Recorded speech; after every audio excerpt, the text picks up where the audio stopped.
Hello and welcome to another Digital Photo Mentor Live. I'm not sure why I'm looking a little bit retouched. We'll fix that. I'm going to fix that. There we go.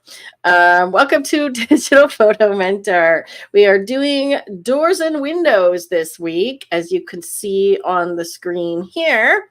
And I have a lot of really great images that you all sent in. So thank you for submitting your images. Each week we edit, or I edit, subscriber submitted images so people like you watching can observe me editing your photo if you participate by sending in some images. We're also going to be talking about topics for the next coming weeks, and you'll have a chance to vote today on some ideas that we have for the next few weeks. So let's just see who is here. We've got a few regulars already. Karen, yes, it was it was incorrect, and I fixed it, and we are here now. So thank you for that. I'm wondering if that's why I haven't got a lot of people here live, because I screwed up the time, unfortunately. Hi, Marguerite. Welcome. And Earl, bienvenidos from Costa Rica. Awesome. Nice to have you here. And Daniel, Sequoia National Park. Oh, where? That sounds fun. Is that in California, Dan?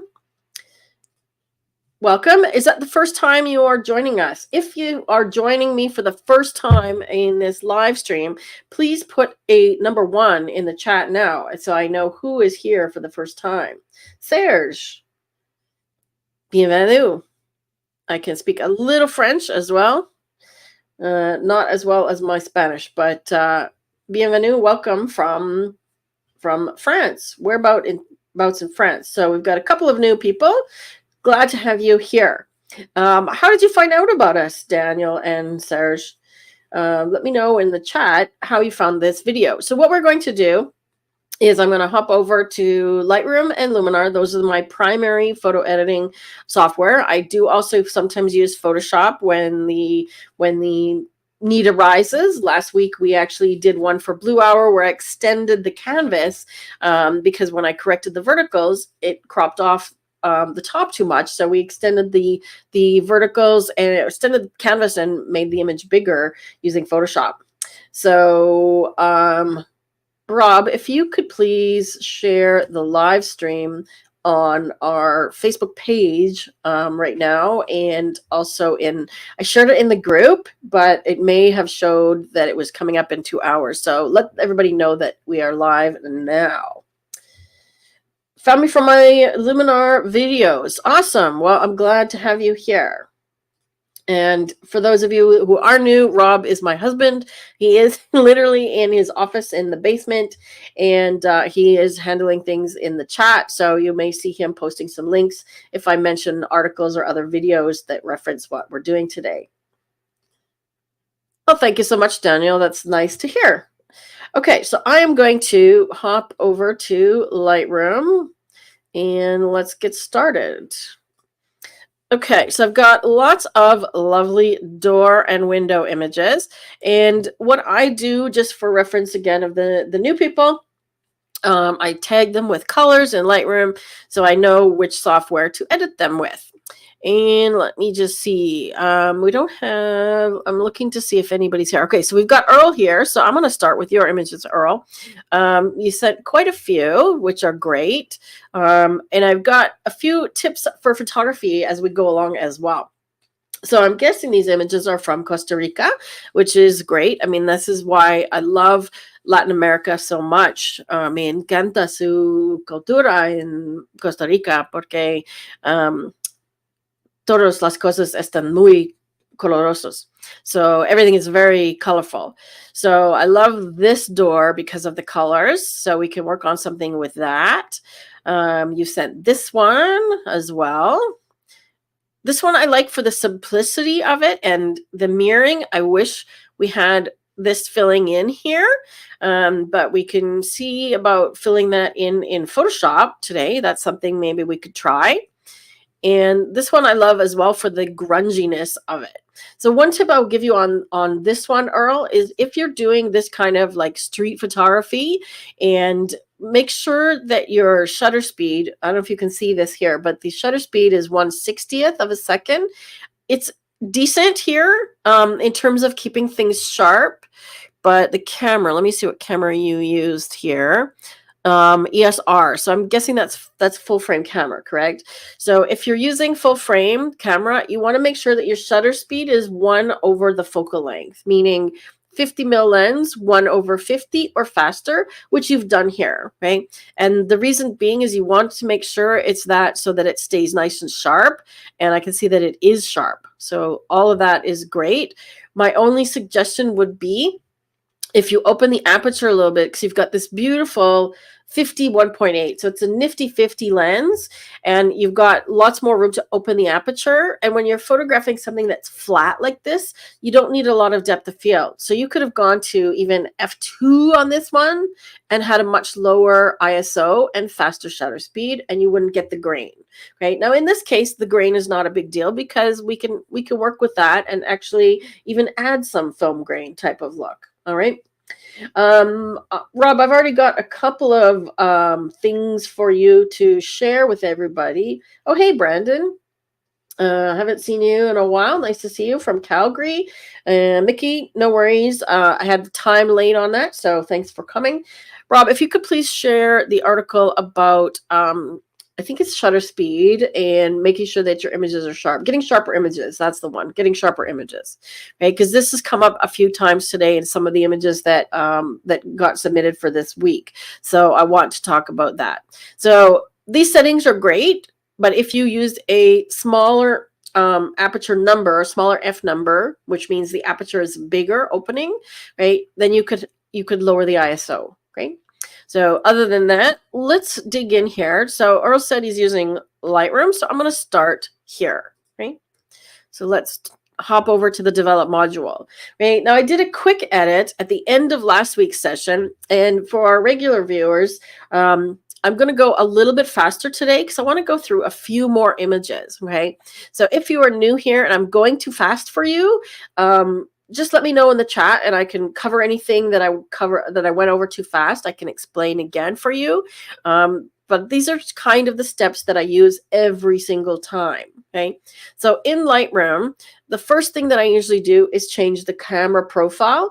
On my camera, it applies it automatically because I have it set to do so in my import settings. So because I'm using a Fuji, it always applies the same Fuji profile. And when you shoot RAW, which is a raw file here. Thank you for submitting the raw files, Earl. That's great. So when you shoot raw files, it will give you the option of choosing the camera profiles here. Okay. So the same camera settings or picture style that you have on your camera, you can choose here in Lightroom or in Luminar as well, depending on your camera. Okay, so I'll show you that in Luminar also. So usually I just kind of scroll over them and see which one grabs my attention. Okay, I'm already kind of thinking that I want to do black and white for this image. So even just going into here gives me a quick preview of what this might look like in monochrome, and I can decide whether or not I want to go that way. And I think I actually like the color of the graffiti. So of these ones, I liked landscape the best because it's punching that color up and I don't have to do as much editing. Okay. See how it shifted the histogram? Let me just undo that. Right. Look at the histogram. So these things really affect everything. Okay. See how the histogram changes when I click on these? It's shifting the colors. Okay. So I'm going to go with landscape on this one. And then I'm going to do my shift double click trick. I want to say my patented trick, but I can't patent a Lightroom trick. So you hold your mouse over the word white, hold the shift key down, and then double click. And what that does is it pops it over to what's called the white point. Okay? It shifts the histogram over to the right. So it's touching the edge, but not over. Then I'm going to do the same with black. Okay, now look what happened with just those 3 changes. So camera profile and 2 quick clicks. So it's really punched up the contrast and the color. Okay, now notice I haven't touched saturation or vibrance. All of that was done by the camera profile and by adding black. So when you have a lack of contrast in your image, specifically when there's no black, okay, I want to show you how much black there is originally. So I'm holding the Alt Option key down when I'm clicking on the black slider. So there's no black, okay? Nothing clipping, meaning it's not to the edge, it's not over the edge. If I keep going and I clip quite a lot, watch what happens when I let go. Let's see how much color we have. Okay, see the difference? Now let me do it without holding that key down. See, when I add black, I get color. Okay, so I like to clip a little bit of black because it just gives that really deep, rich color to the image. Okay. We're talking about birds in the chat. I want to keep going. You guys talk about birds. Now, this kind of image, it's kind of, this urban grunge, right? So I want to give it some clarity. And I like to play with the sliders all the way just to see what happens. So when you increase the clarity, just zoom in a little bit here, it increases that grunge type of look. You see that? So it kind of goes to... almost takes away color in some areas. So I like that look quite high. And then I want to give it some more texture. Be careful with too much texture and too much sharpness because your eye tends to go everywhere then when something is over sharpened. Okay, so let me show you what over sharpened looks like. I'm going to go to the details panel and I'm going to bring the sharpness way up high. Okay, like so. Okay, so when we have so much sharpness, let me just zoom out. Okay, your eye goes to 4 things. Okay, does anybody remember what the 4 things are? And for those people that are new, do you remember what the 4? You're going to learn this new. Those that are return visitors, 4 things in an image will draw your eye to it. Okay, these 4 things. They are. Anybody going to take a guess? Sharpness, brightness, color, specifically intense color, and more specifically warm intense colors like red and yellow and orange, and contrast. Okay, so right now we have everywhere in the entire image we have those 4 things, right? So the eye gets lost in the picture. The eye gets lost on landing somewhere. So if we want it to go on the door, right, I'm going to bring the sharpness back down again. And I want to show you another little trick with the details panel, okay? The masking slider. This is one that confuses a lot of people. If you hold your Alt Option key down when you press the masking slider, it shows you in white where the sharpening is applying. I'm going to take it up high just so you can see it. Okay, put those back. Let's just go extreme so you can see it, okay? When I click on the masking slider and hold the Alt Option key, then drag it up, you start to see some of the image come into black. Okay, so it's just like a Photoshop mask. So where you see white is where it's sharpening things. Where you see black, it's not.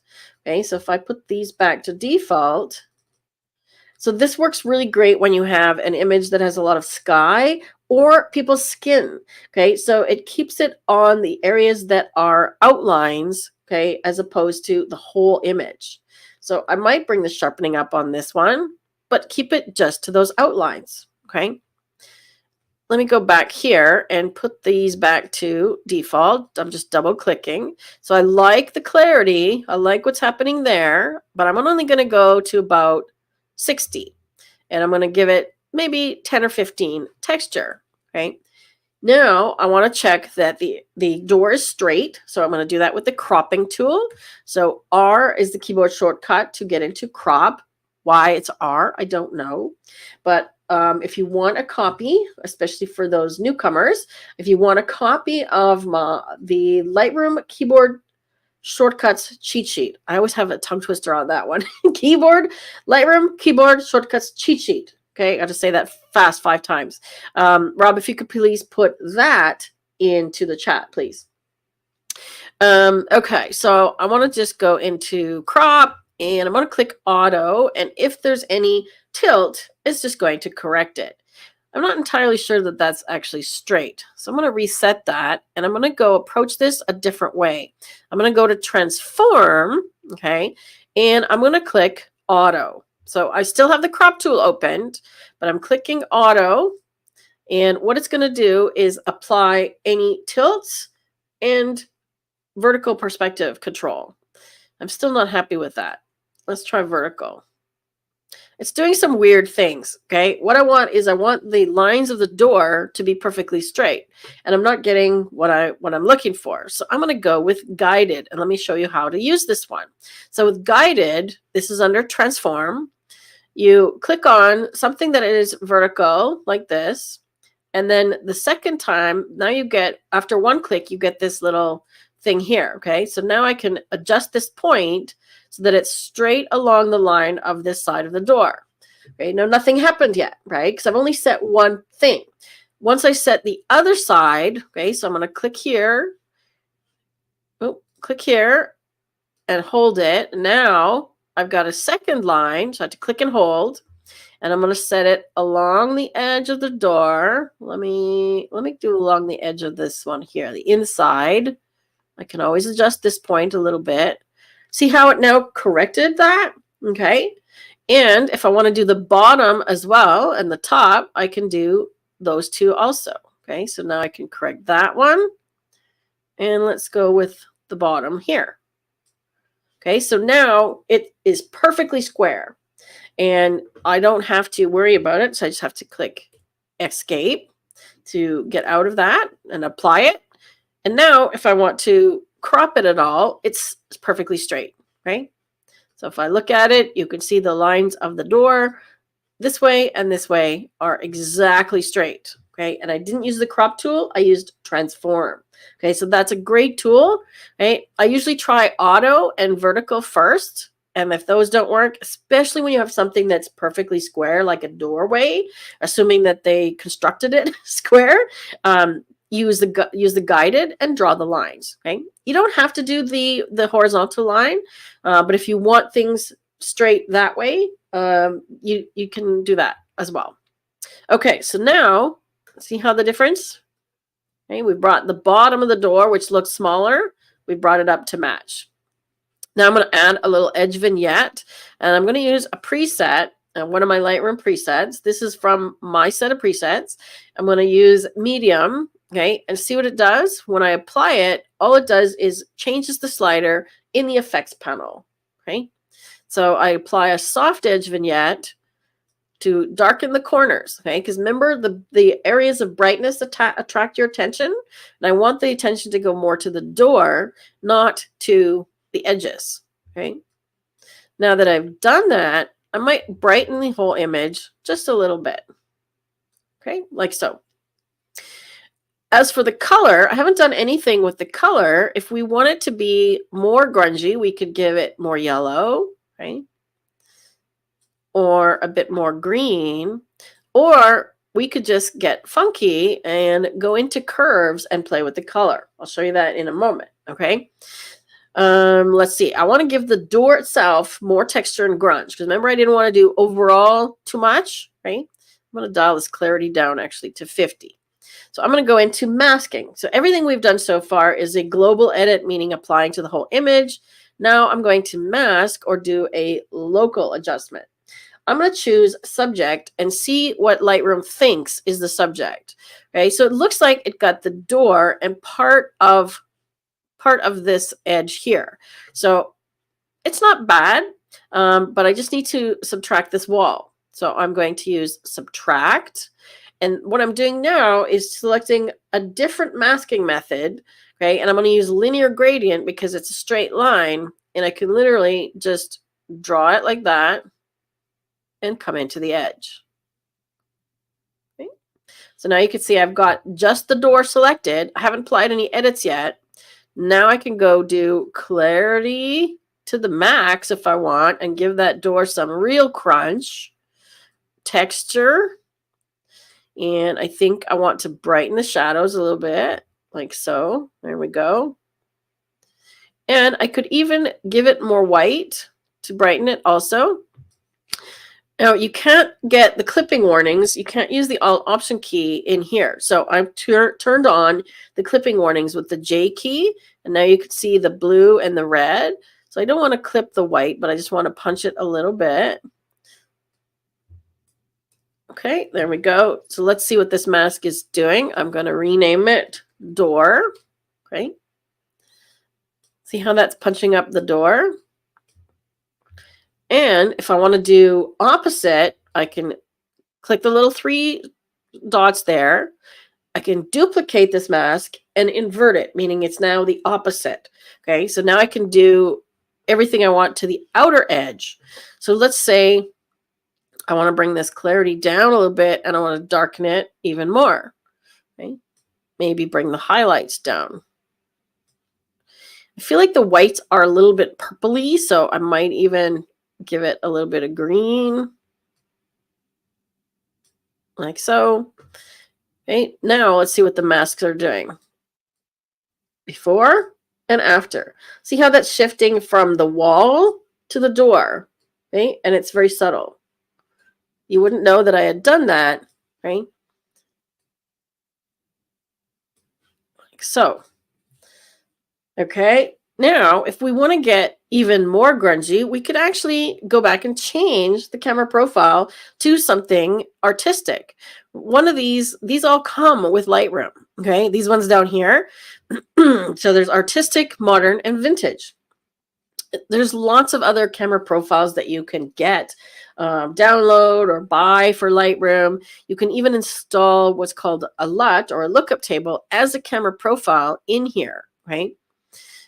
Now, I haven't done that, so I just have the default ones for Lightroom because I use Luminar to do those things. But you can try the artistic ones and see if any of these sort of grab you. So I'm looking for something, you know, that looks a bit more like a back alley, grungy kind of look. So let's go into vintage. Now this one you cannot mask because it's applying to the whole image. Right? I kind of like number 6, actually.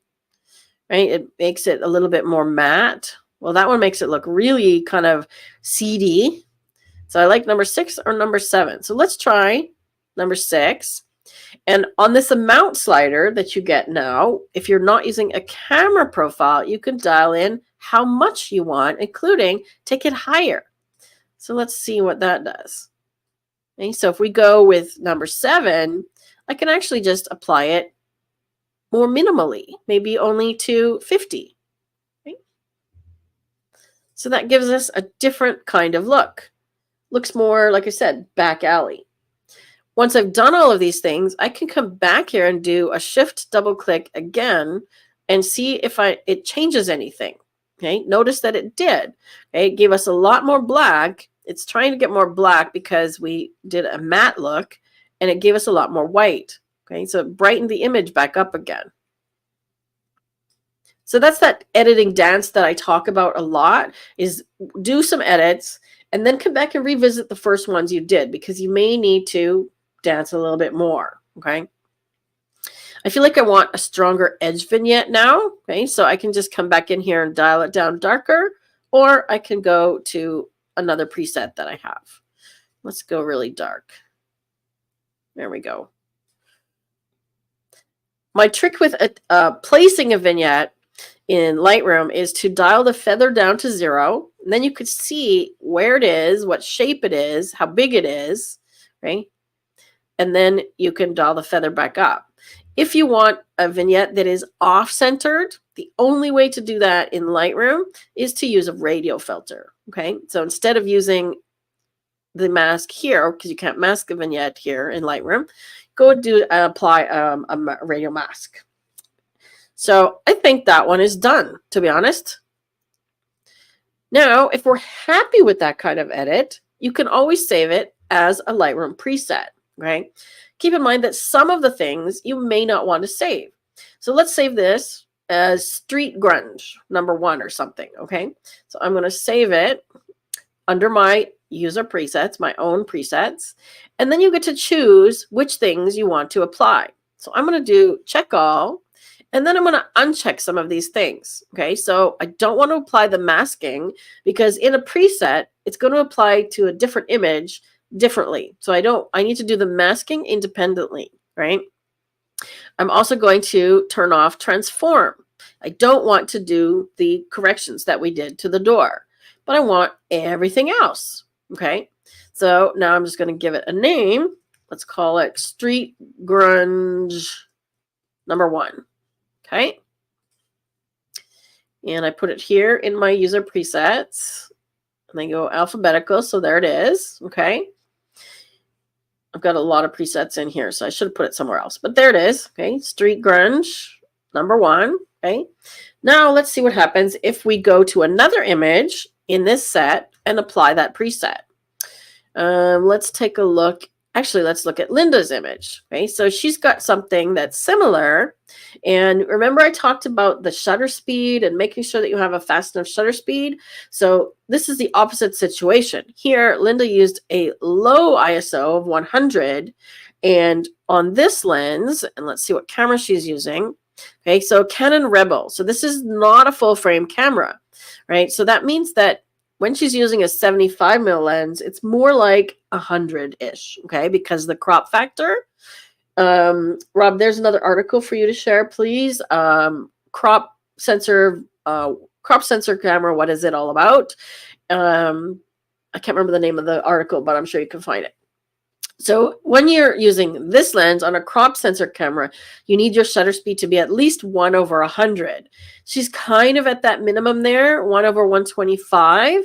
But when we zoom in, oops, let me zoom into 100%. When we zoom in, you can see that it's not actually sharp. Okay, so that is camera movement due to shutter speed. Okay, and that's because the camera wasn't held steady. So it could be shutter speed, could be the way that she held the camera, could be that she had too much coffee that morning. I don't know, right? But you want to make sure that your shutter speed is higher than that, especially with a long lens like 75 to 300. Okay, if you're zooming into 300, you really need to have like 1/500 or faster to keep it sharp.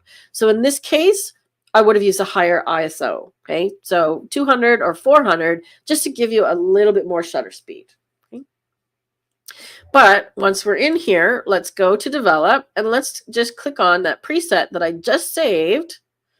Okay, Street Grunge. And look at that. I think it works on this image as well. Okay. And in this case, even though it's not completely sharp, let's see if we can make it look a little bit sharper. Okay. Let's go into here. We can remove some noise. I could do that on Earl's image. But if I increase the sharpening here, Lightroom is not the best at sharpening images. Honestly, I find that Luminar details panel, not super sharp. I don't use super sharp. I don't think it's a good tool, to be honest. Or we can pull it into Photoshop and bring it into Topaz, okay? So let's see if we can sharpen this one up a little bit. But before I do that, after you apply your preset, you know, you want to check all the settings. So I'm just using my Alt option here and seeing if there's anything I want to adjust. It's a little bit dark, maybe not quite so bright, but I do like what it's done. Right? So it's kind of that same look. So this is how photographers develop their own style, okay, by saving your own presets or looks and then applying them to similar images in your catalog. Because if these two images were both the same photographer, let's look at these two together, you could see a similar style, right? And if you apply that preset and tweak it a little bit, you can start to develop a recognizable style for you, okay? So think about saving your own presets. Let me see if there's another one I can apply this to that would look good. I think one of Karen's, actually, and I know you're a Luminar user, Karen, but I want to just apply this preset here, and we're going to do this one in Luminar anyways, but let's apply Street Grunge, okay? Let's see how it corrected a little bit. And that has to do with, I think, the lens correction. And it literally just applied lens corrections here. Okay. So when I applied that, oh, maybe it was. Interesting. It definitely applied a lens correction here. See that? Let's leave that there. But once again, if we look at all three now, let's do one more. Let's do this one. Oh, let's do the post office of Kelly's. Okay, so I'm going to do this one. It's a little bit dark. Okay, so when we apply this one, we may have to adjust the exposure. We do. Okay, so in this one, I'm going to bring the exposure up and the shadows up a little bit and just check my settings. Okay, I need to bring the highlights up a bit. Now, all 4 that I've applied this preset to. Oh, my mouse is being slow. That's interesting. If we look at those 4, can you see the relationship? Okay, so similar style of photography, right? Street grunge, similar application to the processing. So this is how you develop a style. All right, let's do this one, the sharpening that we talked about. So let's take this one into Photoshop. To do that, you right-click, choose Edit In, and Open as Smart Object. Okay. I'm going to do one of yours in Luminar, Karen. I have it tagged. Yeah. I just wanted to see how the preset looked so we can talk about, like I said, style and creating a bit of a style. Do we have any articles on style, Rob? Maybe that's something that I should write about, because that actually is a good example. Right? Street photography, like a grunge style, that's something that's really popular as well. Adding that kind of, almost over-processed sort of look. Okay, here we are in Photoshop. And I'm going to bring my layers panel over here so you can see it. Let me get the image a little bigger. Now, because I opened this in a smart object, let me just see if I can make my thumbnail a bit bigger here. Where's my thumbnail? Oh, it's already large. Okay. So you see this little design here in the bottom corner? That means it's a smart object. Okay. So when I apply anything in here like a filter, and I'm going to apply topaz like a filter, I'm going to go to Sharpen AI.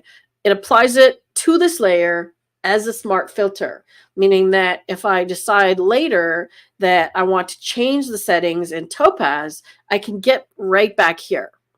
Okay, so the image is here at 100%. Okay, topaz takes quite a while to process things. Okay, so I can choose in here. I can choose the sharpen mode.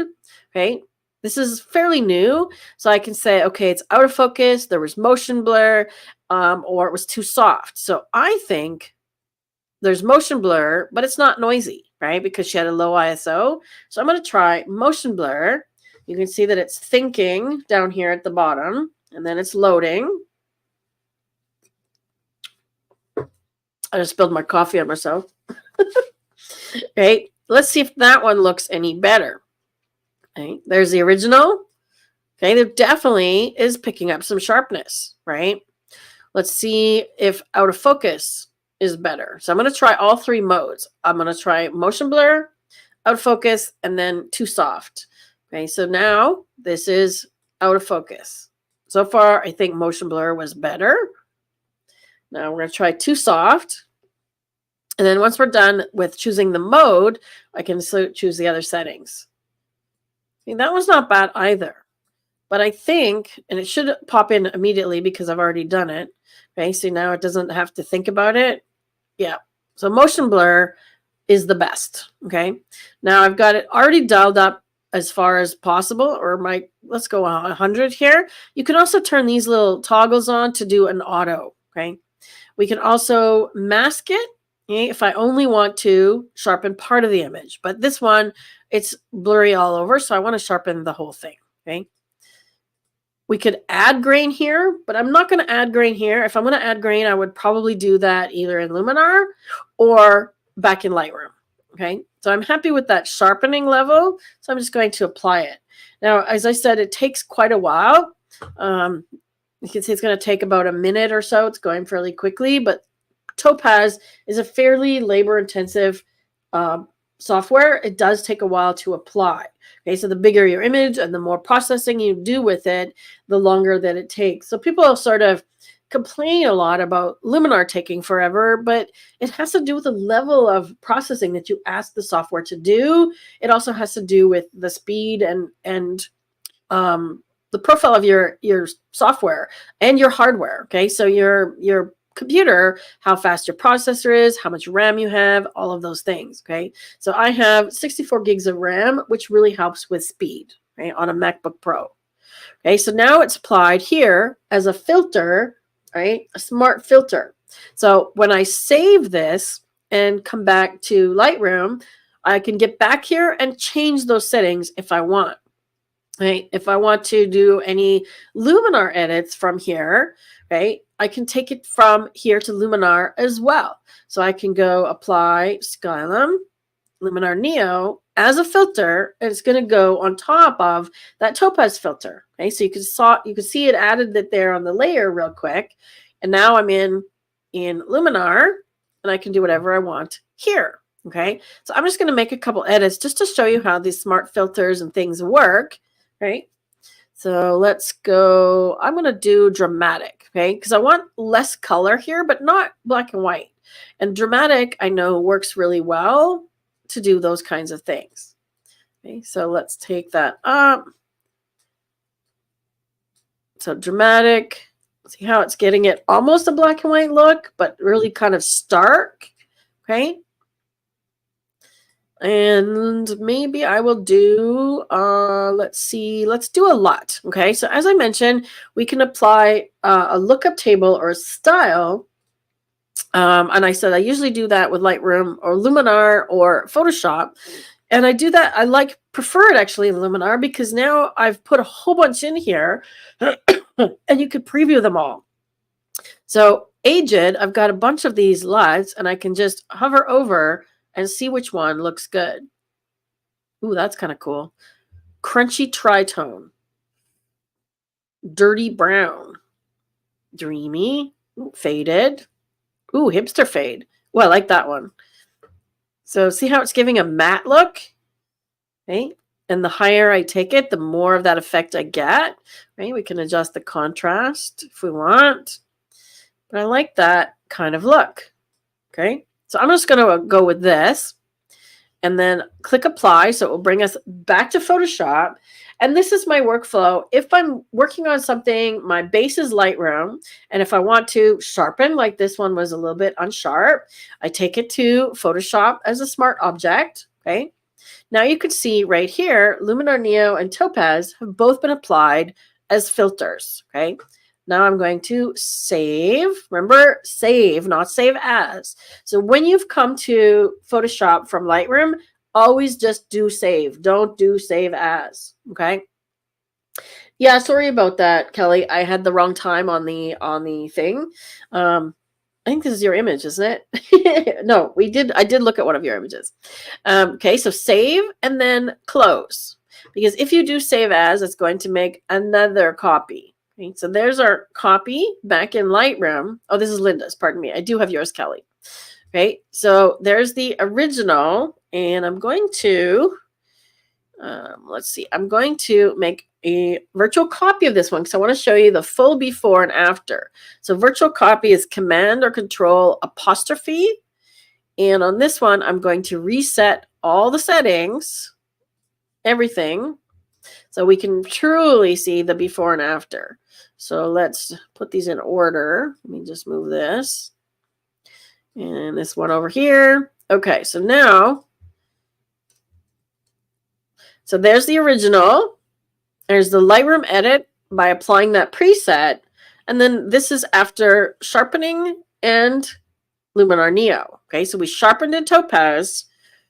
Let me just get these so I can compare them. So now I'm in compare mode. So this is survey mode. Okay, so there's different options you can do for showing. Okay, so this one here is called I think it's called survey mode. Yeah, survey mode. That's N on the keyboard. So I can show multiple images, right? Like that. Just N on the keyboard.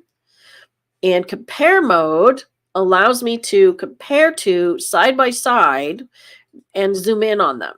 Okay, so I can look at them closer up. Now, indeed, you can see how much sharper this is. Look at what it did on the sign.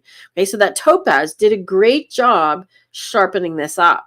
Okay, and we can see the difference in style that Luminar applied. Okay, so that's the difference. When you are in compare mode, right, and you go from, let me put the film strip on here, and you go from one to the next, I can scroll through, but I only see two at a time. But I can also zoom in, and when I move around, it keeps them both equal. So I'm looking and comparing the same spot, okay? Versus survey mode, I see all of the images selected at the same time, Okay. This is actually something that I cover in my Lightroom course. I always get those confused. This is Lightroom. I cover a lot of these kinds of things when I talk about the library module in the Lightroom course. So if you want to learn more about these kinds of things, please share a link to our Lightroom course, Rob. That's something that you might want to check out. Okay. Am I missing anything? Any questions? Okay. How are we doing so far? I want to do a Luminar edit, a full Luminar edit now. So let's take a look at what we've got here. So I've got this one of Karen's that I did a quick edit in.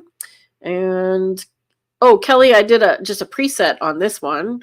If you want to see the before and after, I created a preset using Earl's image, and then I just applied it on your image. So it doesn't want to show me the before. So there's the before and after. One thing I didn't do on this one is straighten it, okay? Because you want the verticals to be straight. So I'm just going to click auto, and there we go. Okay. Now, if I want to do a full straighten, let's go back and do transform again. Okay. This is another great one where we can use guided. So I'll try auto first. And that's actually not bad, but see how now everything is square, right? Which is perfect. We can try just vertical, right? Also good. I can try level. Not bad, but it didn't correct the verticals. And let's see what happens if I do full. So full is correcting this way as well, okay? So if I only want to correct the verticals, I like that. Right? So this part of the image looks like it's further away, but we've got the verticals corrected, so there's no distortion this way. Okay? And that looks good to me. So crooked, not crooked. So when you're photographing something that may be on a hill, be very certain to get the ups and downs straight. Okay? Because this bottom part may not be straight. Right? Especially if you're on a hill.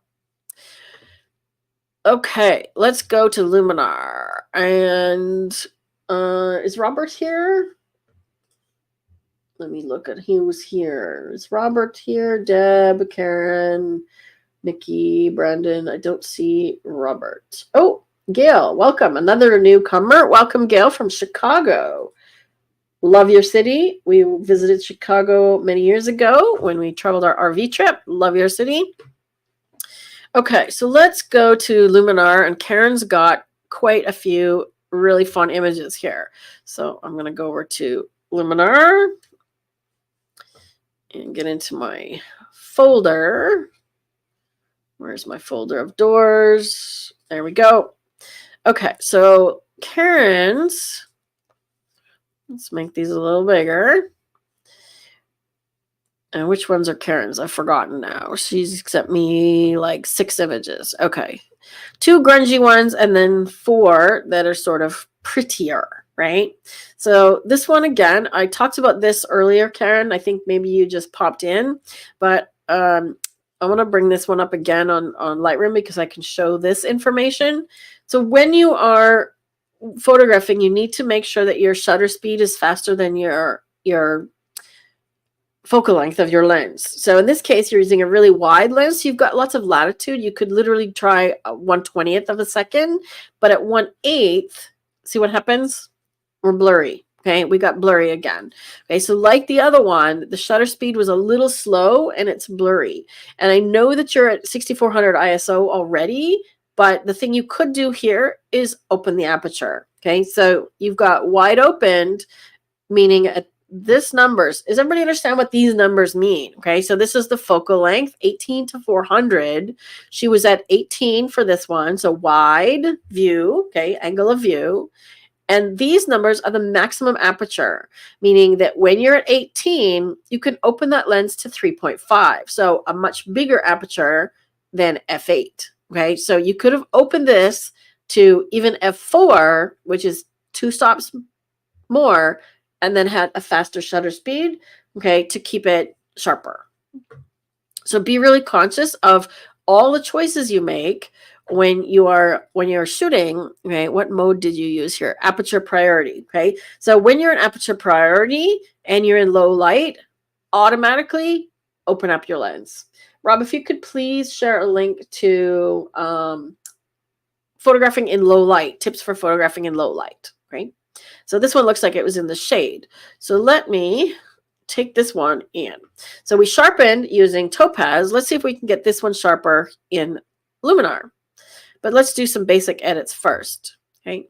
We could try a preset, and let's see what it suggests. I don't know that any of those are what I'm looking for. Well, let's see what it suggests. Okay, so let's go to scenery. It thinks that I want to apply a scenery one. You gotta wait for them to preload, so I can hover over, clear and sharp. That one's actually kind of neat. It makes the wood color stand out more. I'm looking for more grungy kind of look like the other ones. I'm gonna go down into, let's go into something more like this, like urban style. That's kind of what I was looking for. I was hoping it would come up with this collection. Okay, so Old Town, Edinburgh, Toronto, Melbourne. Okay, New York is actually pretty good. So we could take this one, or let's try Filmatic. So this cinematic set that comes with Neo has some of these more sort of alternative looks, right? A little more grungy.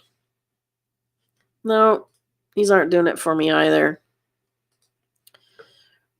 And it might go black and white on this one. Give it a bit more contrast. Cyberpunk. That was not bad, but I think the New York one was the best. So let's go back here and do New York. Okay, so I'm going to start there. And assuming that this was a raw file, remember now we've applied a preset. So anything we've applied, it now says develop. But if it's a raw file, you can just go to edits.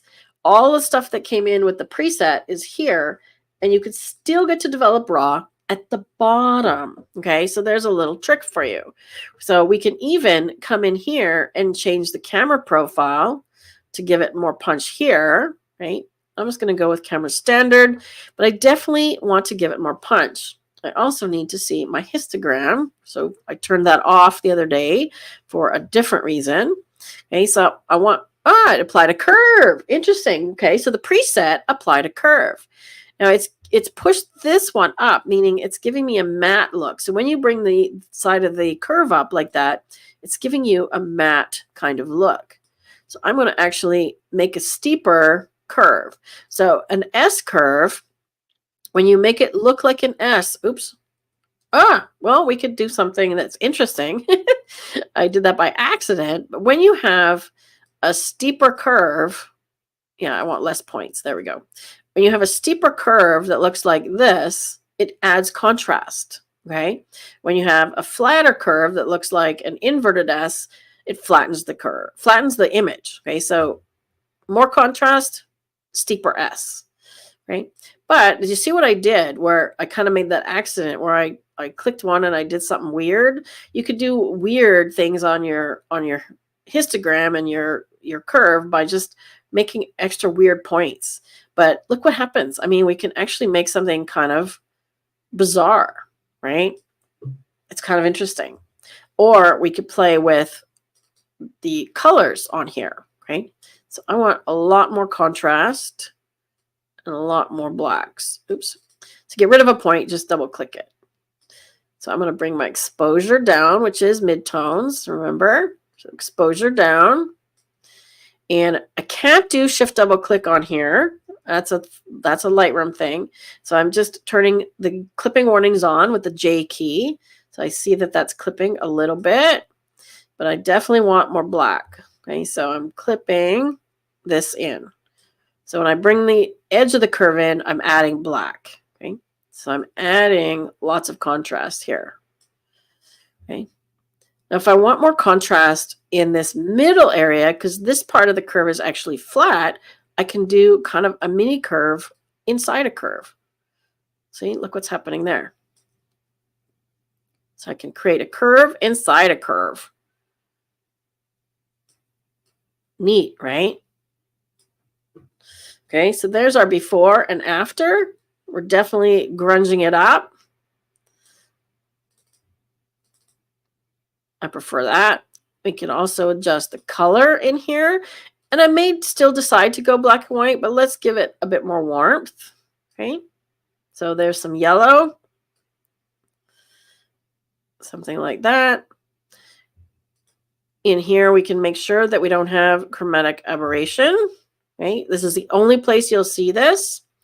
And if you want to correct the verticals in Luminar, this is where you need to go. You need to be in Develop Raw, Transform. So I'm just going to click this and see if it corrects. See that? So it made the door, those verticals, straight. Let me undo it. See that? So now it looks straighter. All right, so now we can go back to the top of the edits. And if I want to adjust any of these, okay, so you could see that it's added face and there's no people in here. So I can just get rid of that one. And we can go through them one by one and see if there's anything that we want to change or mask. Right? So usually when I apply a preset, I do that. Right? I just come in through here. I'm not even sure what it's doing on this one. Doesn't look like it's doing anything. Oh, it's lowering the red saturation. Right? So I don't know about that one. I'm going to remove color cast a little bit. And let's just give the orange some more saturation.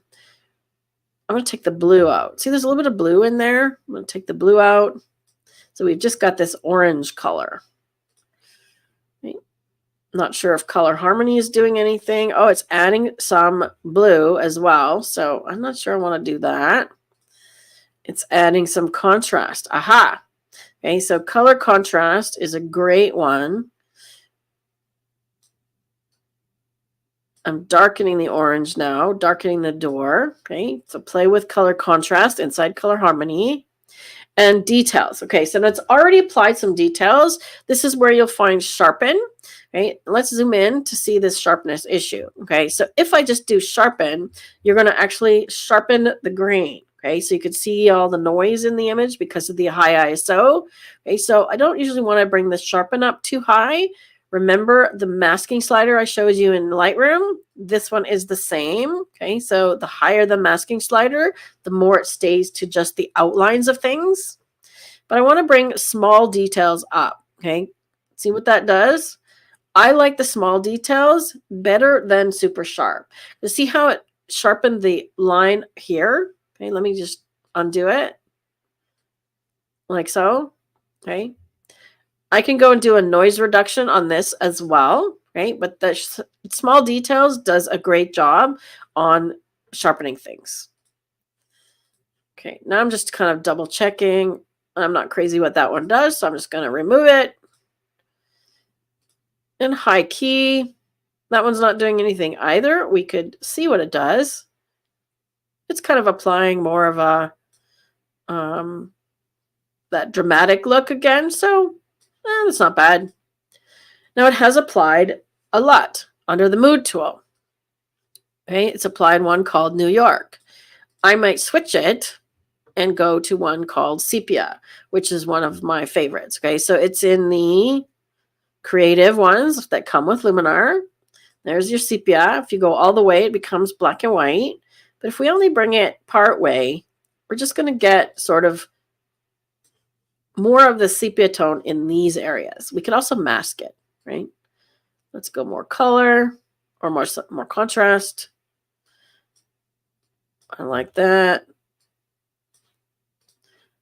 And it's also applied some toning. So it's added, looks like blue in the shadows and yellow in the highlights. Okay, let's go with that. So a preset, a few adjustments using Develop Raw, and then just tweaking the preset. Okay, I definitely would add a vignette on this one as well.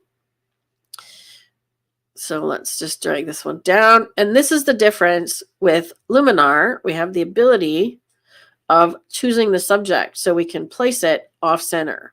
So I drag the feather down, remember, to get the shape and the size. Then I can just put it right around the door, like so. Okay, then bring the feather up and adjust the amount. See how that's doing a really great job?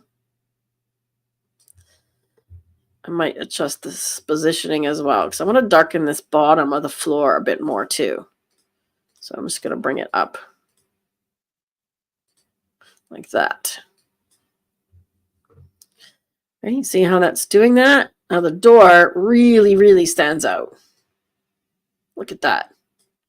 We can even add inner light to brighten the door a little bit. Right?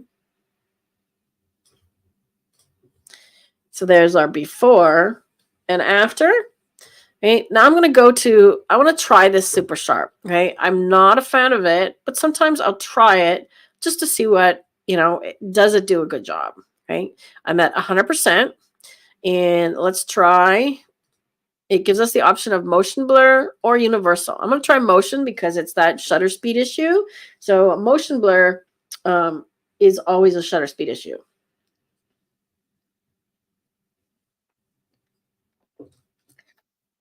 Is it Thanksgiving in the US this weekend? Who's in the US? If it is, happy Thanksgiving to all our American viewers and friends. And I know Black Friday is coming up as well.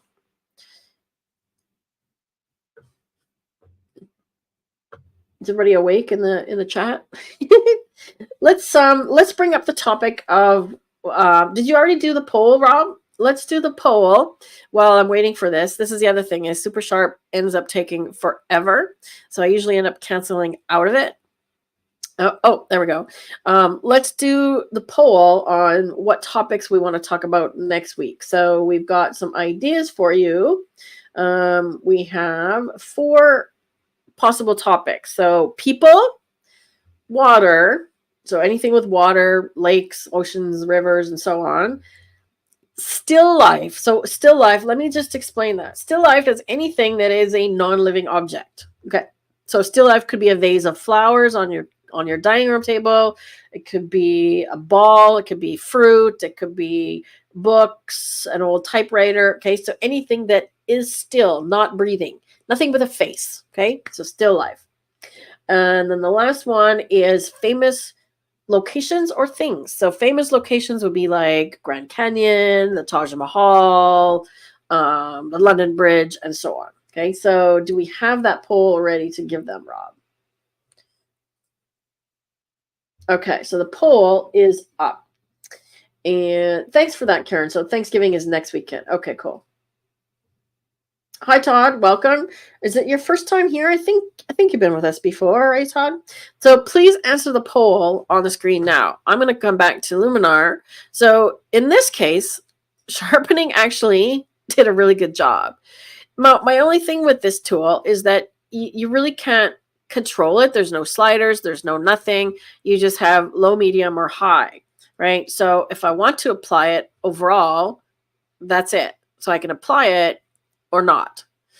Now it's actually doing a decent job, but it's kind of doing some weird things color-wise. And I don't know if that's because of all the filters that I've applied previously. So I think if I was going to apply this one, I might want to do it first. So I am going to apply it because it's actually doing not so bad. It's doing a decent job of making the image sharper, but it's kind of doing a weird thing here, right? See what it's doing on these words? It's making everything sort of black, and it's definitely enhancing the grain and the noise, right? So, I don't know. I'm torn. So I think I'm going to not apply it, to be honest. Okay. I am going to try noiseless though. So let's go in here and see if we can get rid of some of this noise. It's suggesting high. Okay. So I'm just going to click on high and see what it does. Okay. I've probably seen your comments or something then, Todd. Well, welcome. I'm glad you're here. How's our poll doing, Rob? Okay. So let's see what this is doing. Is it taking away the noise? Yes. Okay. But are we losing some more sharpness again? Yes. Okay. So noise reduction often works by, that's how noise reduction software works, is it reduces the noise by blurring it, literally. Okay. So I could bring the details up, but then the noise comes back. Right. I find this one, sharpness, does the same, right? If I leave details and sharpness low, look what the noise does. Okay, so yeah, it's removing the noise, but it's making the image not so sharp. So you have to find this balance between noise reduction and details and losing everything. Okay, so we might have to go back and do some more sharpening. But let's apply that and then see our before and after. Okay. In this case, you know, because we're dealing with an image that is kind of grungy anyways, we could actually get away with it. And I could go back here and actually apply noiseless raw. So I might actually do that. So I'm going to remove noiseless and go back to the noiseless raw.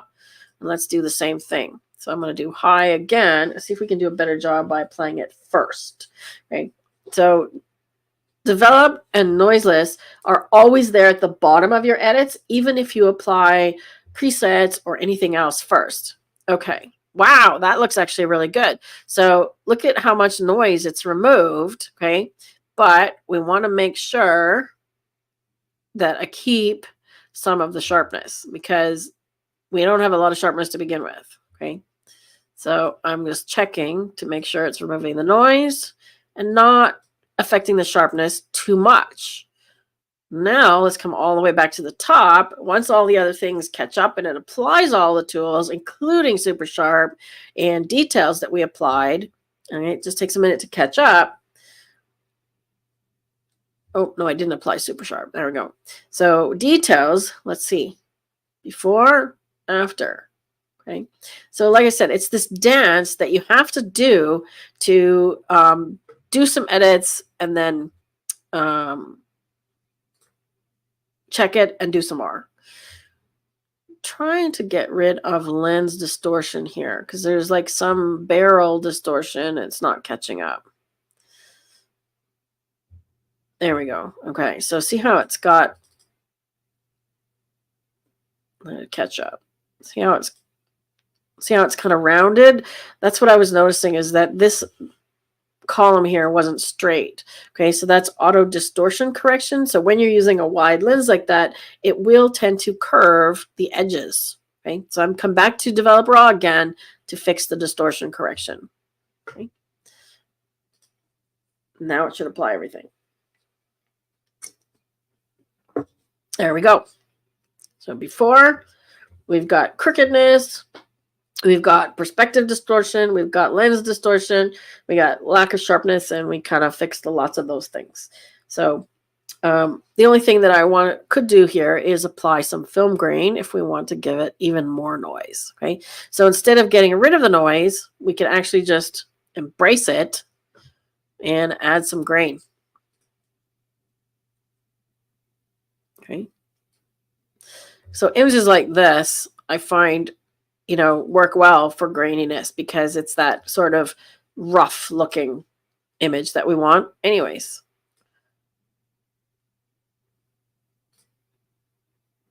I do find that as you increase this roughness slider, though, it tends to make the grain a little bit, the image look less sharp. Look at that. It actually sharpens the image. So there's our before and after. So it makes the whole image look sharper. Bizarre, hey? There we go. Looks pretty sharp now. I like it. All right, so that is a fun edit. There's your homework, Kelly. Give that a go. All right, let's see if we can do another couple here. How's our poll doing? What's leading, Rob?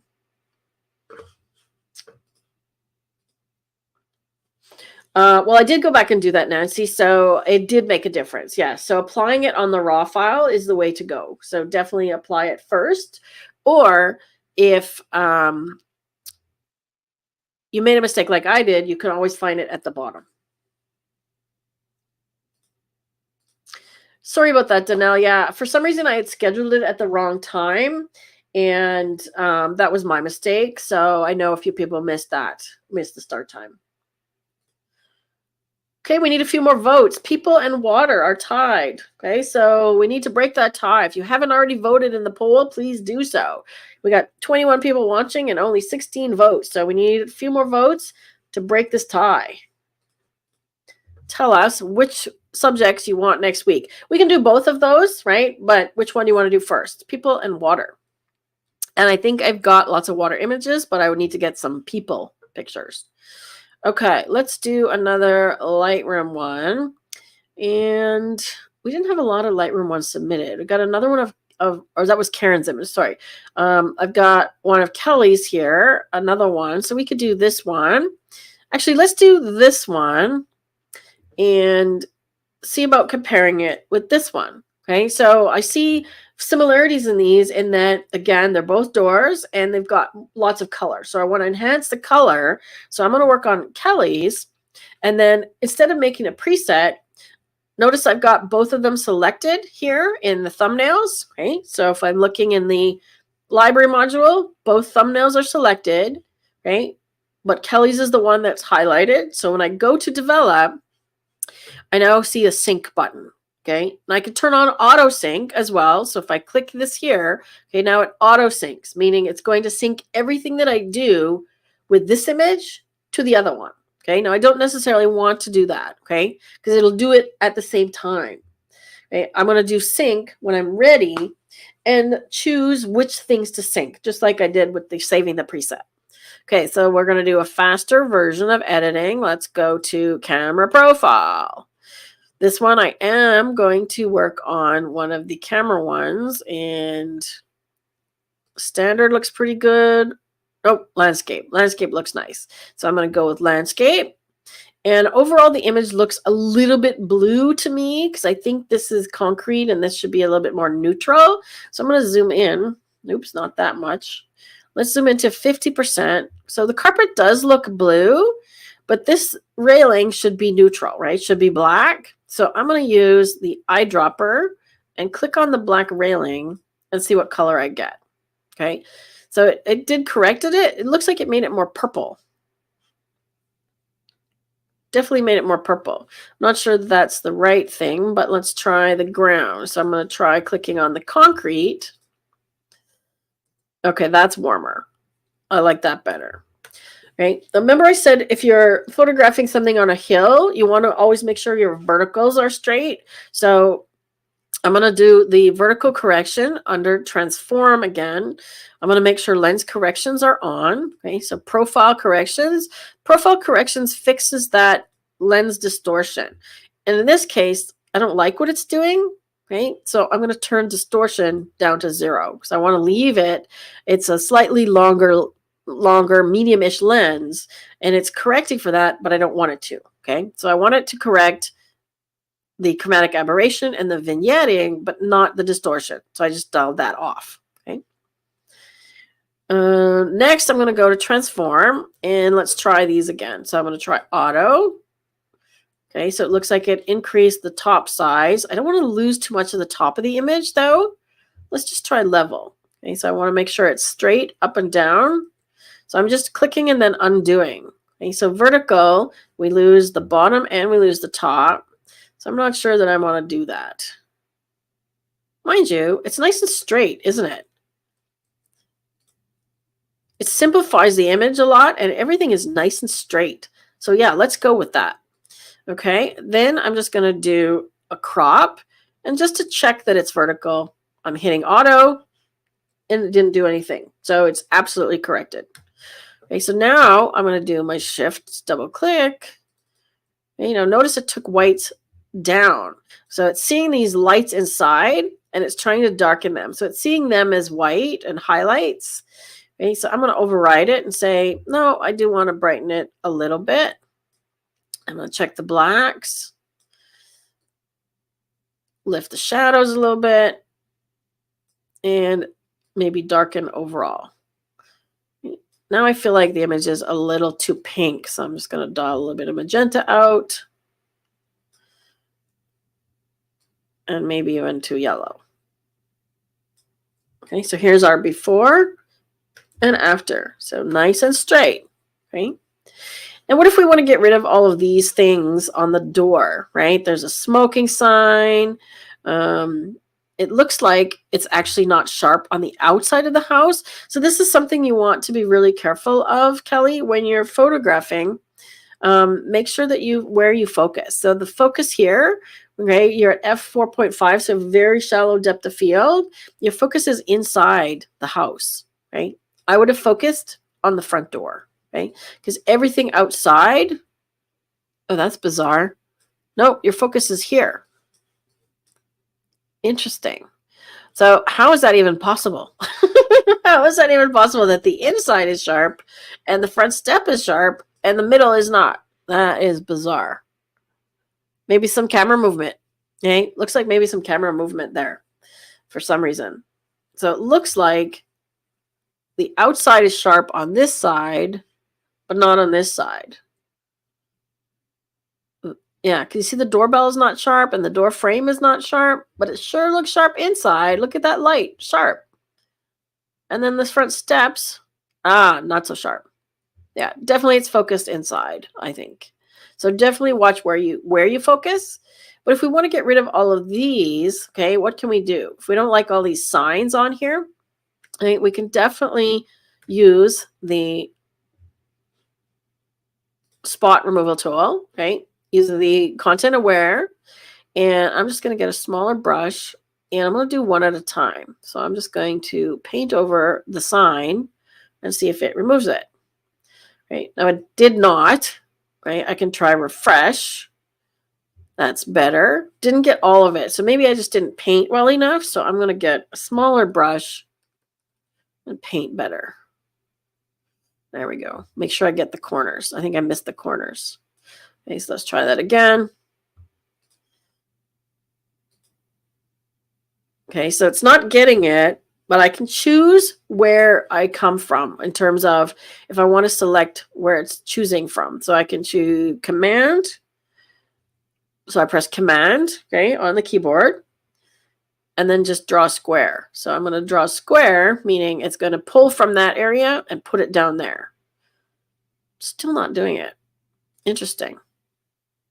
Okay, I'm going to try clone then. So I'm going to change it over to heal. Okay, so now it's choosing from this spot. Oops. Drew me a whole bunch more. Okay, so I'm just going to change the spot. Look what happened. See, I missed the middle. That's what's happening.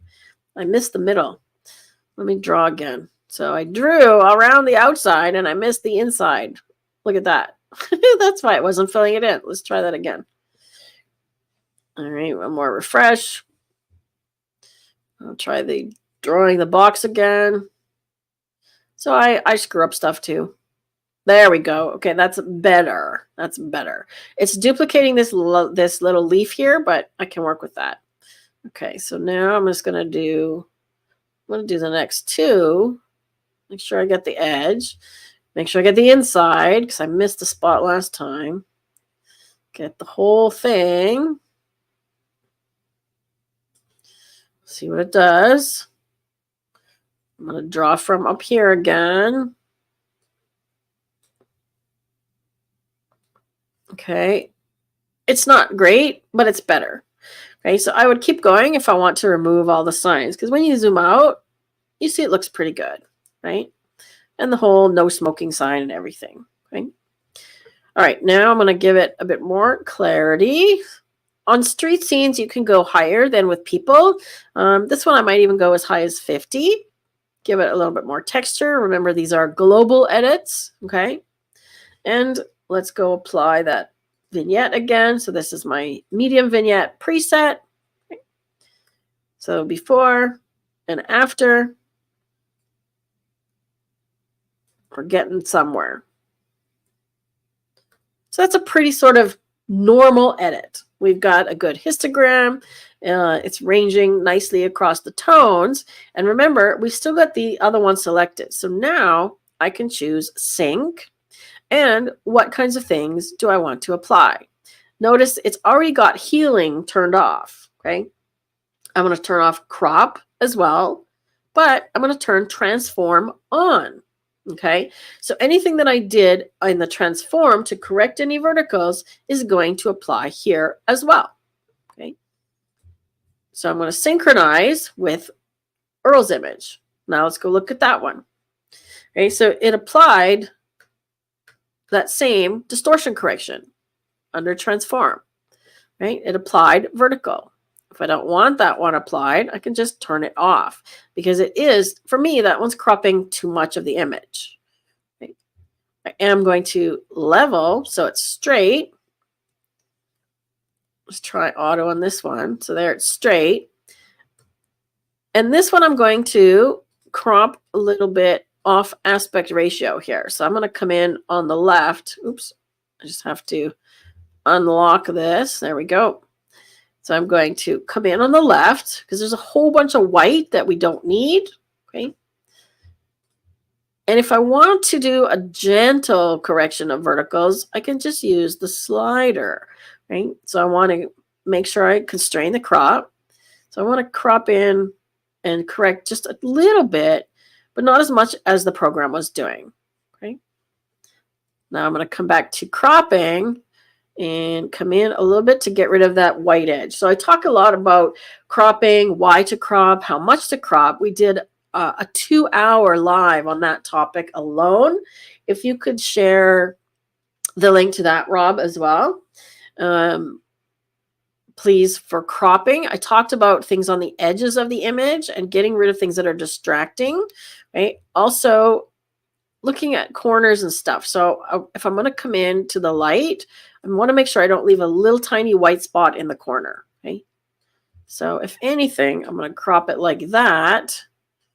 And I can go a little further with the verticals. See how it's correcting. I want to get these verticals so that it's kind of straight. Let me try auto now that I've cropped it. Maybe I don't mind it so much. I'll leave a little bit more at the bottom. There we go. So in hindsight, the auto correction for level and vertical wasn't so bad. Okay. All right, what was the question here? Yes, it was your door. Yes, it is your door, Kelly. So I applied, again, sync. So I didn't make a preset this time. I synced. Okay, but everything that I did to Kelly's image, with the exception of healing, okay, and cropping, was applied to Earl's image. And look how minimal adjustments I had to do.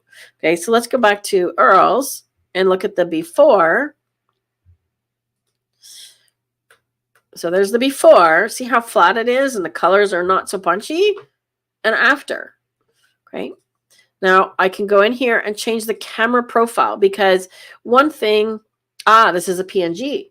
So one thing that happened is if it's the same kind of camera, you can copy and paste the settings and the camera profile will come along. If it's not the same kind of camera, like in this case, and it's not a raw file, right, I lost that ability. So I can go in and choose a different preset. I find that there's one in modern that I quite like, number 7. I don't know why. Ooh, look at that. Look at the color on that one, right? And then if we want to make sure that the whites are white, because I think it's a little bit pink, we can just click here. Oh, needs to be a little darker, it says. Okay, let's try there, right? So it adjusted it a little bit like so. I still feel like it's pink. Let's try auto. See how it was before I hit that. Okay, so it was really yellow. Let's just take some of this pink out.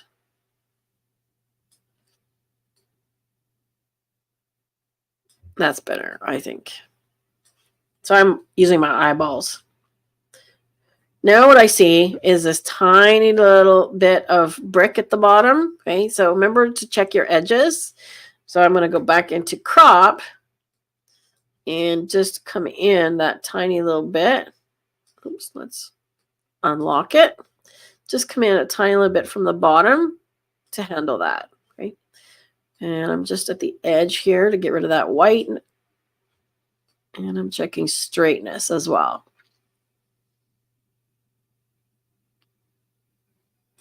See, it's not perfectly straight. And I got that little white, see that white corner there? That's what I'm trying to avoid with the crop. Okay, so I want to get rid of that white corner and the little bricks at the bottom. There we go. See that? I'm still not happy with how straight it is. So let's do guided.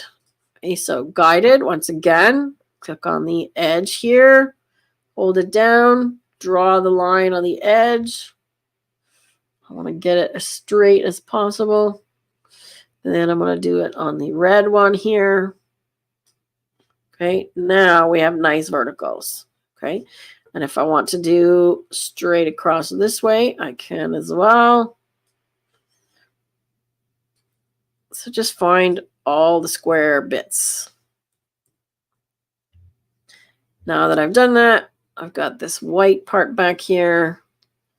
So I need to come in a little bit more. There.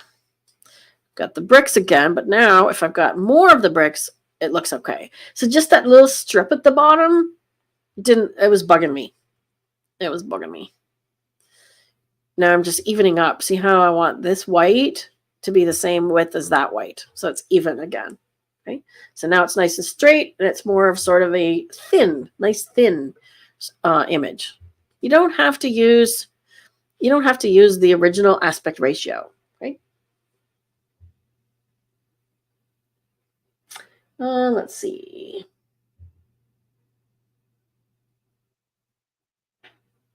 You have a DVR function? Yeah.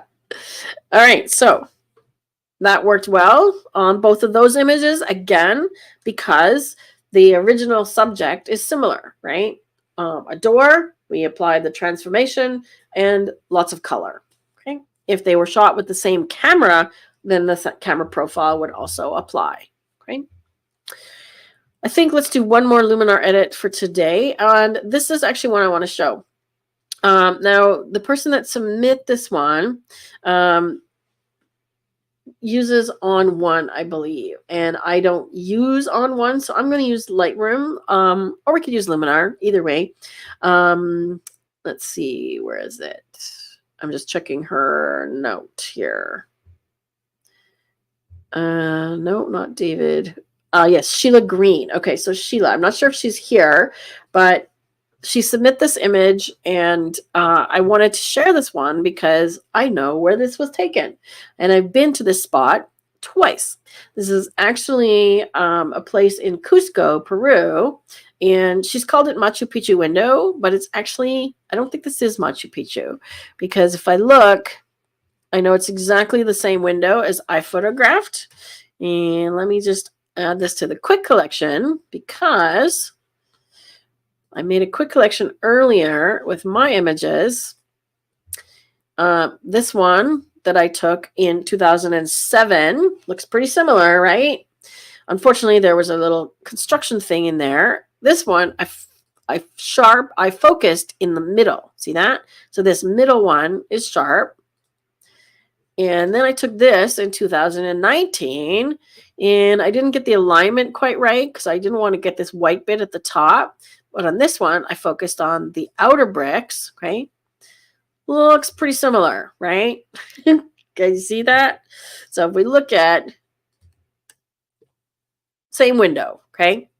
So it's not Machu Picchu. This is actually in Cusco, and it is called Coriconcha, I believe. And it's an old place. Oh, you are here. Okay. So yeah, confirm if you can with me that this is actually in Cusco. Okay. So what I would do with this one, I'm going to process it here in Lightroom. So you should be able to have similar tools that you use in On One. Okay.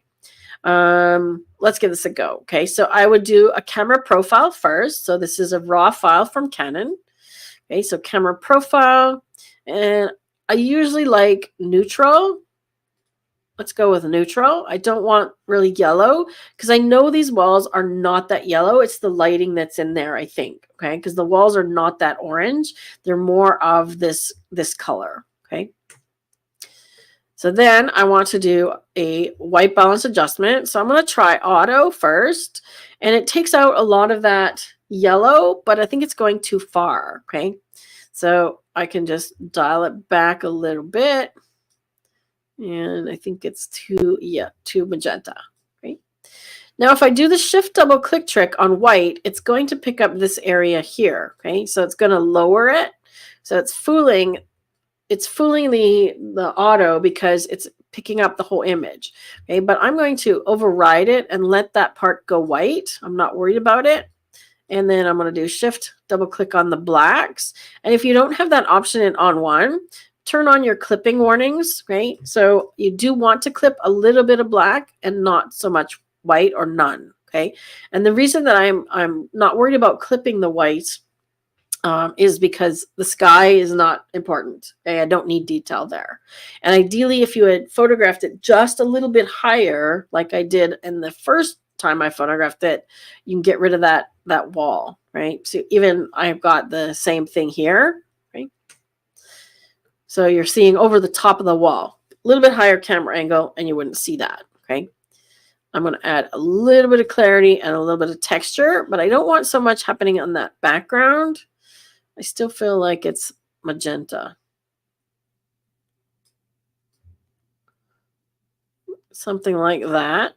I'm going to add a medium vignette. Okay, so whatever tool you have in on one to darken the edges. Okay, so I'm darkening the edges like that. Right. And I'm seeing some interesting color shift in the middle here.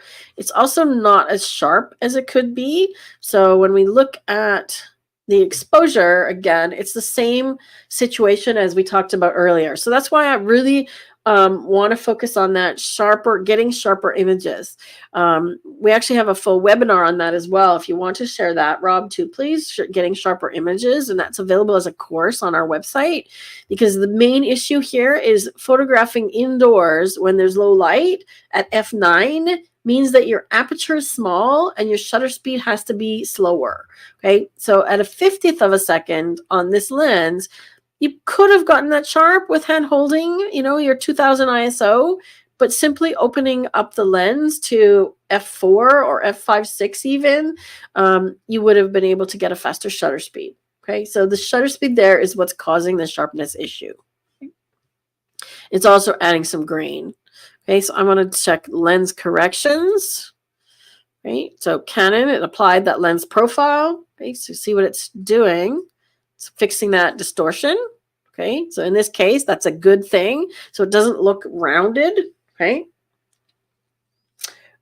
No, don't we have another one that was just sharpening, Rob? But yeah, 10 ways to improve image quality, that will help as well. Yeah.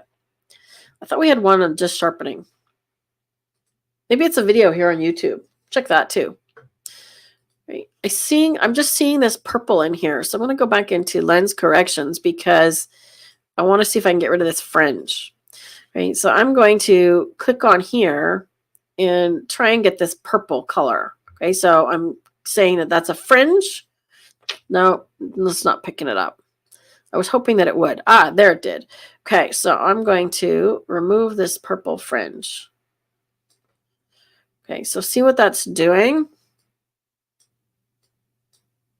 It got rid of that purple in the middle here. Okay, so that's a fringe. So it's different than chromatic aberration. A fringe is typically when you have a white area, and it might even show up here if I turn this off. Let me take the fringe down to 0. It will show up in a bright area against a dark area. So if I darken the highlights like this to get some detail, okay, where it will show up, this fringe is typically on the edges there. Okay, so if there is a fringe, it will show up there. Actually, that's not bad with the highlights brought down. Okay. Now I want to bring out the texture in the front wall and sharpen it a little bit. Okay, so I'm going to go sharpening. So remember, if we bring sharpening up but leave the masking down, it sharpens everything. I'm holding that Alt Option key again. So I just want to sharpen the texture of the wall. Okay, so let's see if that actually works. It does anything. Yeah, it's minimal. So Lightroom sharpening really is not the best. Okay, we can run noise reduction. I'm going to do a little bit of noise reduction here. But again, look what happens. The more noise reduction you do, the blurrier the image gets. Okay, so you really have to be careful with this one. You can use the new one in Lightroom, this one here, denoise. And it does a great job, but it makes a new file. I don't want to go through that process today. So if you click denoise, I'll just show you what the pop-up box looks like. Oh, we could make another one, I suppose, as long as it doesn't take too long. This is another one that takes a bit of time. So let me just find the edge.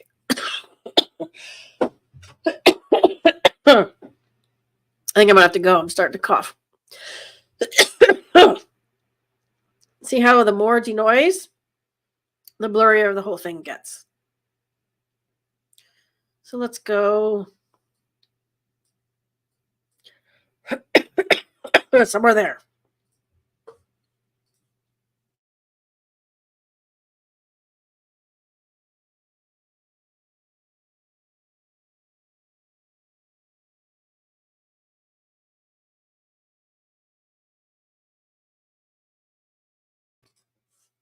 See how it says creating DNG using denoise? So it makes a new file.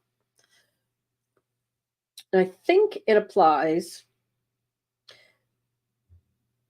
The other edits. I'm hoping it does. And gives us a new edited one. Aha. It hasn't put it into the collection. Okay, there's the new one. My Lightroom's starting to slow down. Okay, so there's the new one. Let's compare. So here's another great example of when we can use compare mode. Okay, so you see the name on this file is enhanced NR. So enhanced noise reduction, right? Oh, let me get onto the other image. There we go. So I'm doing compare mode. You can see this is the original. And this one says enhanced NR. So enhanced noise reduction. Okay. So when I zoom in, we can definitely see less noise reduction here. Right? It even actually looks a little sharper. Yeah, look at that. It does look a little sharper. So this is another one where you might have to run it through Topaz, but you've got On One, and they actually have a really good sharpening and a really good noise reduction. So I would run it through both the sharpening and the noise reduction, right? I would actually also leave that part white. I brought the highlights down, right? But I would actually leave that part white, and I would probably retouch these guys' heads out because I would like to just have the window nice and clear without the heads. Okay, so I would use a clone tool or something like that to get rid of these heads or whatever that is over there. Okay, so kind of got rid of it. There, that's better. Just get rid of those guys. Okay, so this one you want to adjust the color, the sharpness, the noise reduction. Okay. This one actually makes a really nice black and white too. I've done mine in black and white, and it produces a nice result. Okay. Let's see what my exposure is. My exposure is f5, 200th of a second, ISO 200, ISO 2000, ISO 2000. Right. So I did have to use a high ISO as well, but the aperture is as wide as I could go at this point on this lens. Okay. So low light, big aperture. Okay. Low light, big aperture. So if I go black and white on this one, right, the new Lightroom has it here. So black and white. And then we have the ability to adjust the sliders. Okay. So see how that shifts? I can totally change the look of the rock. So it got red in it. We could increase the red. So it got blue in it. What else is in there? That changes the look. And then with black and white, I generally want a lot of contrast. So to me, this looks really flat. Okay, so I would increase either the contrast here. I would double check here and increase the blacks. And also you could adjust the tone curve, right? So medium contrast curve or a high contrast curve. So that is really punchy black and white. That's what I mean by a punchy black and white. Like so. Okay. So before and after. And if I was going to add sharpening on, this is my image, but yours as well, Sheila. If I was going to add some more contrast or texture, I would do a mask on the subject. Let me just see if it picks the front. So I want to, aha, that's interesting. It shows the inside window as the subject. So I'm actually going to invert it. Okay, because I want the outside. So I want to sharpen and add texture and clarity here. But not too much, okay? So remember, too much texture, your eye gets overwhelmed with the details, okay? So clarity as opposed to texture. Look at how fantastically contrasty and dramatic that is.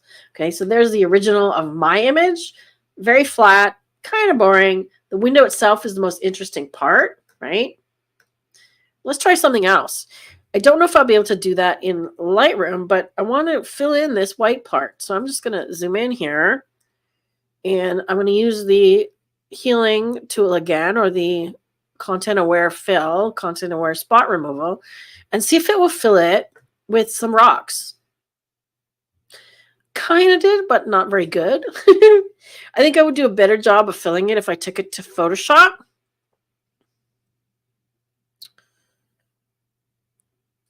Okay, when you see this little red dot here in Lightroom, you need to readjust your AI mask. So I just need to do that.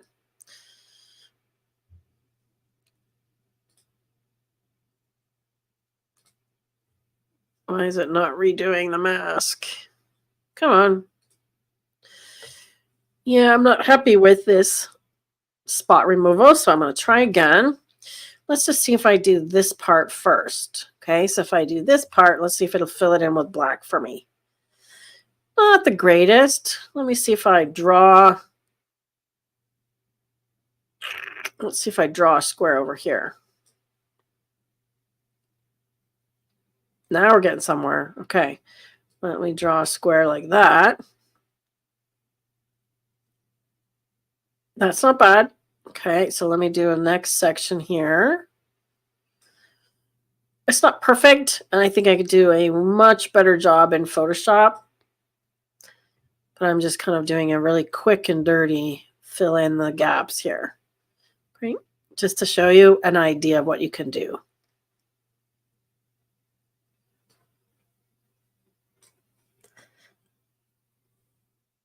That's certainly not perfect. It's also not straight. But I hope you get the idea. So I want to fill this in so that the window is straight. Again, much better job I could do in Photoshop. You guys want to see me do that in Photoshop? And then we're gonna sign out for today. I think we're good. I used Photoshop to do that last week. Actually, let me just undo this. I'm gonna do a quick Photoshop. Okay. So I'm going to take this to Photoshop. Same way I did the other one. So edit in, smart object. Okay. I should do something on sharpening. Correct.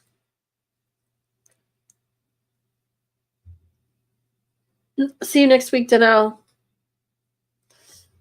And I'm just going to do a quick selection here in Photoshop. So I'm going to use the lasso. I'm going to select this area. Oops. See, I missed. So I want to make sure I get some of the black and some of the bricks so it knows what to fill in. And where's my content mask? Ah, I turned off my content mask. Content credentials. No, that's not what I want. Where the heck is it? I've turned it off. Now I can't remember how to get it back on. Ah, no. Touch bar, no. Where the heck is it?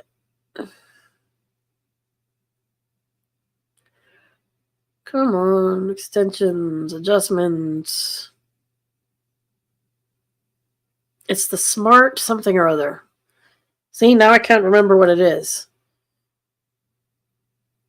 Smart guides. There we go. Show smart guides. Okay, so there. View, show smart guides. No, that wasn't it either. I'm missing the toolbar. I'm missing the toolbar.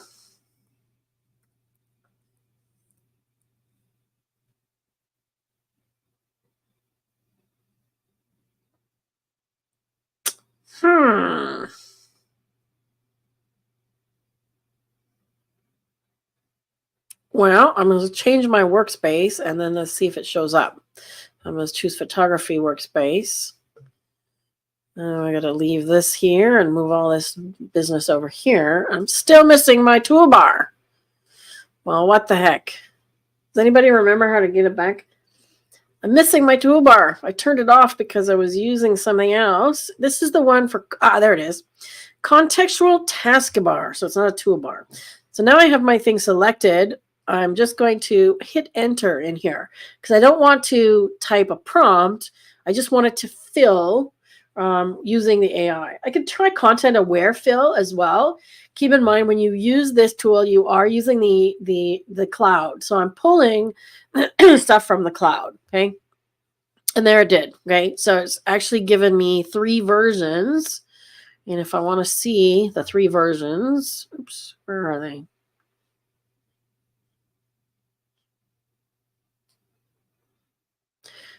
Where did it go? Oh, I've lost my versions.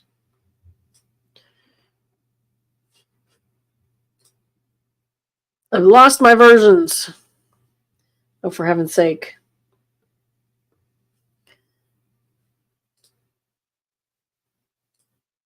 I've lost it. I'm losing it. I'm losing it, you guys. For heaven's sake. I cannot find the 3 versions now. No.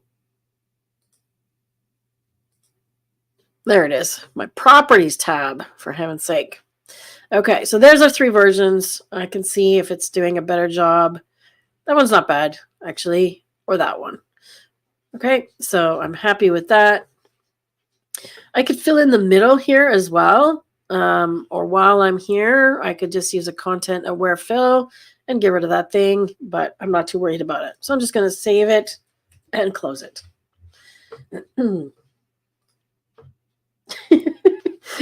I do use Photoshop.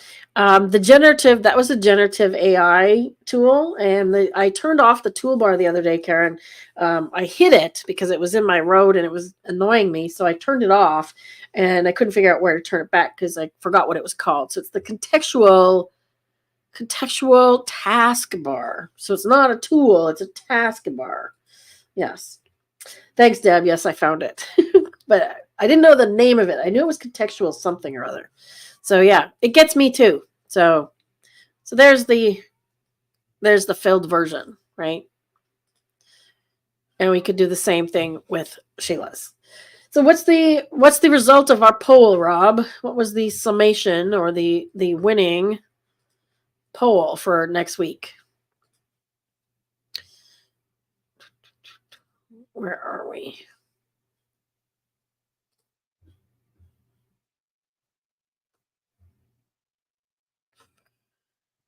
Now what have I done? Let's go back to this one. There we go. Okay, there's our doors and windows. So what was the answer for next week, Rob? Do we have an answer to the poll? Water, then people, then famous places. Okay, so everybody, next week is water. Am I filtering something here? I don't know why it's not showing me the other folders. What on earth is happening now? Can't see my other folders. There we go. Okay, so water, I do have a few, but I would welcome some more. So if you want to send some images for water, that would be great. And if you want to send some for people. So we're going to do it in that order. Water next week. The following week will be people. And the following week after that will be iconic places or famous places. All right. Danelle switched up her vote. Same time, same date. So it's always at 2 p.m. Mountain Standard Time, 4 p.m. Eastern, Danelle. What time zone are you in? Are you in Uruguay? Are you in Uruguay? Are you Central, or what's your time zone there? Did we lose Earl? Yes, we will be thinking about holiday and also holiday days. So next week is Thanksgiving in the U.S. So next week is the 26th of November. It will be at 4 p.m. Eastern. Right? Same time. Oh, Florida. Okay, so 4 p.m. your time, Deno. Why did I think you were in Uruguay? We have another person who is from there, I think. See, I thought she was in Uruguay too. I'm going to end there. Everybody is popping off, so I'm going to do the same and have a late lunch or snack. And I will see you all next week for water editing. So send me some water images. That's lakes, rivers, fountains, ocean. Let's see your images with water. Take care, and we'll see you next week. I'm Darlene with Digital Photo Mentor.